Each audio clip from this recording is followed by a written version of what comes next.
Maybe you already know the rules. You can read and write in English, but when you speak, it still doesn't sound the way you imagine it in your head. If you ever thought, I wish I could sound more like a native speaker, this video is for you. I am not a native speaker. I was born and raised in Russia and I moved to the US at the age of 25. So the way I sound is the result of my work. Of course, California influences the way I talk. I'm going to share that secret code of American English that not a lot of people talk about. And it's not just about pronunciation. And make sure to watch until the end because I'll share one technique that you almost never see in textbooks or English classes, but it makes a huge difference in how natural you sound. And I learned this technique through being a YouTuber in English. Before we start, let me know what's one thing about American English that still confuses you the most. Is it grammar? Is it slang? Is it pronunciation? Or is it speaking?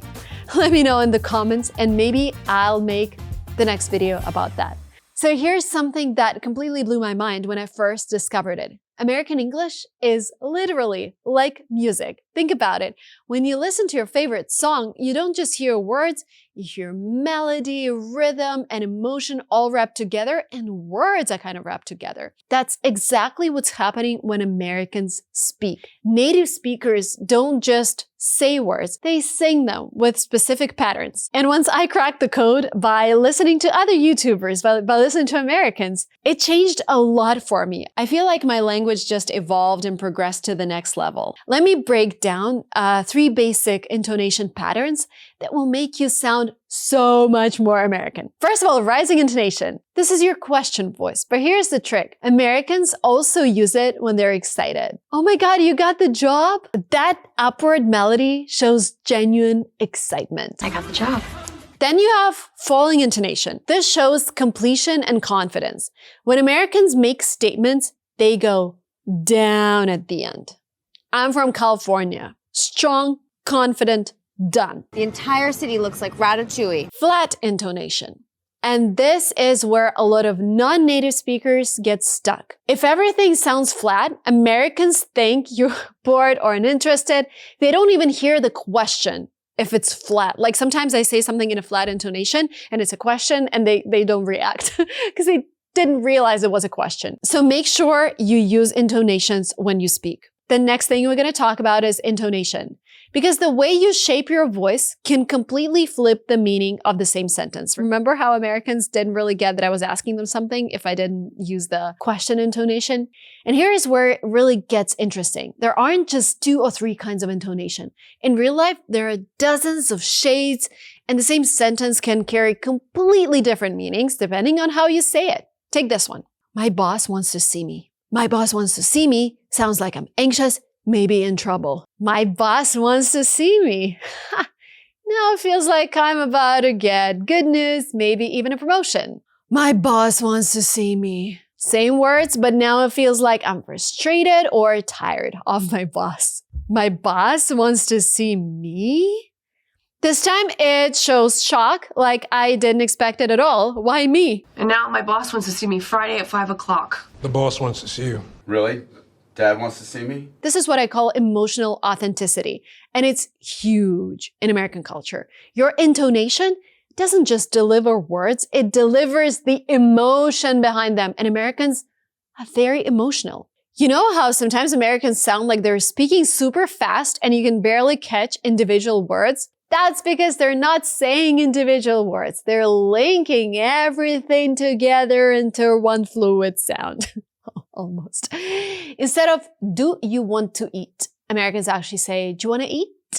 It's like the words are melting into each other. Do you want to eat? No.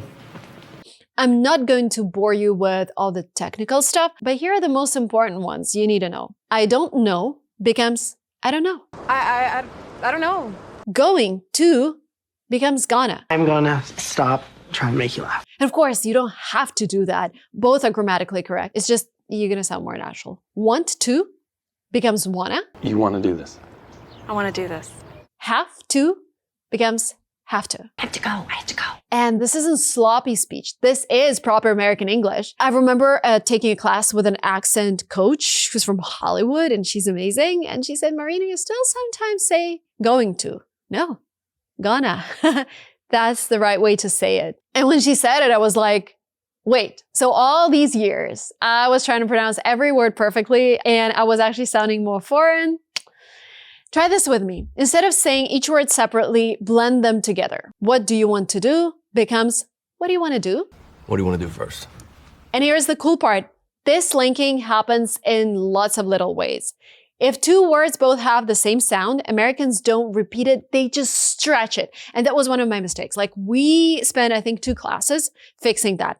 So instead of what time, you'll hear what time. Same with bad dog, it's bad dog. Or gas station, gas station. Or when one word ends in a consonant and the next starts with a vowel, the sounds stick together. An apple becomes an apple. And sometimes the sound even shifts a bit, like that orange turning into that orange, right? It's T versus D. That's why native English sounds so fast and smooth. It's all these little connections happening all the time. Now let's talk about pauses. So yes, Americans connect words and it feels quick, but it doesn't mean they rush through everything. And that was another mistake we're working on. My coach was like, Marina, stop rushing. Like, you actually sound more foreign when you rush things. So I'm learning to slow down, but that's my character. Like, that is what I do all the time. I rush. My daughter, I think it was yesterday, she asked me, Mom, why are you always rushing? Why are you always running around? I don't know. That's me. I'm trying to slow down. And what actually makes you sound more natural is the balance. Fast linking mixed with short, powerful phrases. And again, I thought that talking quickly was what fluency actually was. No pauses, no breaks. But that's not how Americans actually speak. Because of linking words, it can sound like they're speaking super fast. But if you listen closely, you'll notice something else. They also use pauses. Not awkward silence, but short, powerful pauses that make their message stronger. Here's an example. I have something to tell you. I got into Stanford. That pause builds suspense and makes the news feel bigger. Another one. Guess what? You passed the exam. The pause adds drama and excitement. Or even in serious moments, I need to be honest with you. This project isn't working. The pause prepares the listener for something important. Americans use these pauses on purpose. They help you sound more confident, more natural, and they make people really listen to your words. By the way, if your goal is to finally build a solid base in English and move up with confidence, we have a course that can really help. It's called From Elementary to Intermediate. This is a 7-week program with 30 simple, practical lessons where you'll cover everything that usually feels confusing. Articles, tenses, conditionals, passive voice, everyday vocabulary, phrasal verbs, pronunciation, and you'll actually start using it, not just memorizing rules. What makes this course different is the format. You'll have clear explanations, homework that helps you practice without stress, and even a special challenge mode where you get paired with a steady buddy, complete tasks together, earn points, and win prizes. It's not just lessons, it's a whole system that keeps you motivated and on track. And you're learning with our accredited teacher, Vanya Pak, and me. Vanya is one of the best English teachers I know. He's the author of several English guides and has his own proven system of teaching. Together, we guide you step by step. More than 10,000 students have already taken this course, and their results speak for themselves. Here's what one of our students said. All the grammar points with articles and verbs have become clear, including the be verb. The most important thing for me is that I didn't give up studying. I kept moving forward, and I became interested in learning the language better. So if you've been wanting to finally understand the basics and feel confident speaking, this course is for you. The link is in the description. All right, back to the fun part. Another thing that American English has is stress-timed rhythm. Basically, it means there's equal time between the important words, regardless of how many small words are in between. So, I'm tired takes almost the same time as I'm really very tired. No, I'm just tired. I'm actually just really tired. Americans just speed up the less important words to keep the steady beat going. This is why when you're speaking English, you want to think of it like drum beats. Stressed syllables are your strong beats, and unstressed ones are just filler.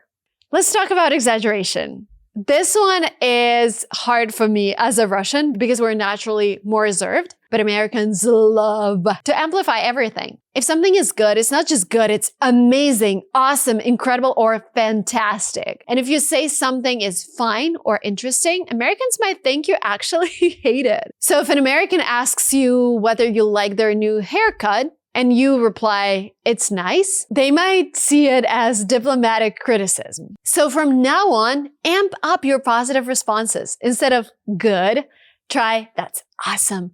Instead of okay, try sounds great. It's incredible. You look awesome.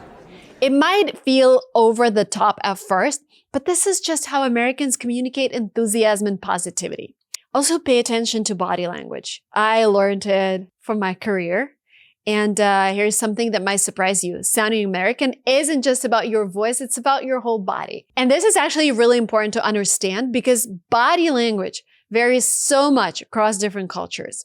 What's considered confident and friendly in America might come across as rude and aggressive in other cultures, and also vice versa. Like shaking hands. Americans always shake hands with women. When I try to shake hands in other countries, sometimes women look at me like that, like, why are you shaking my hand? Americans have a very specific way of using body language that supports their speech patterns, and it's completely different from what I grew up with in Russia. Direct eye contact shows confidence and engagement. Open posture with uncrossed arms signals approachability. And Americans gesture with their hands while they talk. Not too much, but just enough to emphasize their points. My first videos were a lot more reserved. I was focusing on my pronunciation and intonation, but now I know that it's all about pauses, how I use my hands, my posture, my overall vibe. So the key is understanding that different situations call for different levels of formality, and casual conversations allow for more relaxed postures and animated gestures, while professional settings require more controlled and purposeful movements. Anyways, I hope this video helped you understand that sounding like a native speaker isn't just about perfect grammar or a huge vocabulary. It's about mastering the music, the rhythm, and the emotional expression of the language. If you found this video helpful, please give it a thumbs up and see you soon. Bye!